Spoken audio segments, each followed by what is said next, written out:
রমজান সংযমের মাস, বরকতের মাস। এ মাসে মহান আল্লাহ তাআলা রোজা রাখা আবশ্যক করেছেন। রোজায় দীর্ঘ সময় না খেয়ে থাকার কারণে শরীরের ওপর নানা প্রভাব ফেলে। এই কারণে অনেকেই সাহারি খেয়েই ঘুমিয়ে পড়েন অথবা সারাদিন ঘুমিয়ে কাটান। কোনো ওয়াক্তের নামাজও পড়েন না। সেক্ষেত্রে কি তাদের রোজা হবে? কি বলছে ইসলাম? বিস্তারিত নুসরাত আহমেদের ডেস্ক রিপোর্টে।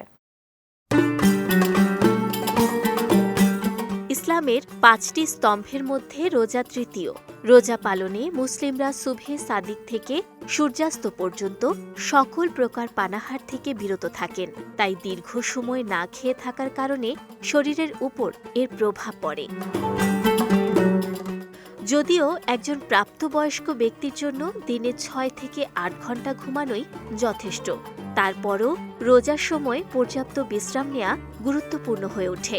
তবে অনেকেই রয়েছেন যারা রোজা রেখে সারাদিনই ঘুমিয়ে কাটান, এমনকি নামাজও পড়েন না। প্রশ্ন আসে, তাদের কি রোজা হবে? ইসলাম কি বলছে? স্কলারদের মতে রোজা রেখে ঘুমানো নিষিদ্ধ নয়, তবে অতিরিক্ত ঘুম যদি কারো ইবাদতকে প্রভাবিত করে তাহলে বরকতময় এ সময়ের সম্পূর্ণ ফজিলত সে পাবে না। এ সম্পর্কে হাদিসে বর্ণিত রয়েছে, মুসলমানদের জন্য রমজানের চেয়ে সর্বোত্তম কোনো মাস আসেনি। অন্যদিকে মুনাফিকদের জন্য রমজান মাসের চেয়ে অধিক ক্ষতির কোনো মাস নেই, কেননা মুমিনগণ এ মাসে সারা বছরের জন্য ইবাদতের শক্তি ও পাথর সংগ্রহ করে, আর মুনাফিকরা মানুষের উদাসীনতা ও দোষ ত্রুটি অন্বেষণ করে।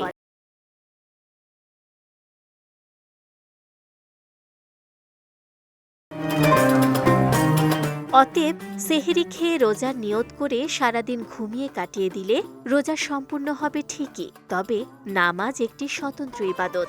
নামাজ যে ছেড়ে দিবে সে গুনাহগার হবে। নুসরাত আহমেদ, বিজয় টিভি নিউজ ডেস্ক।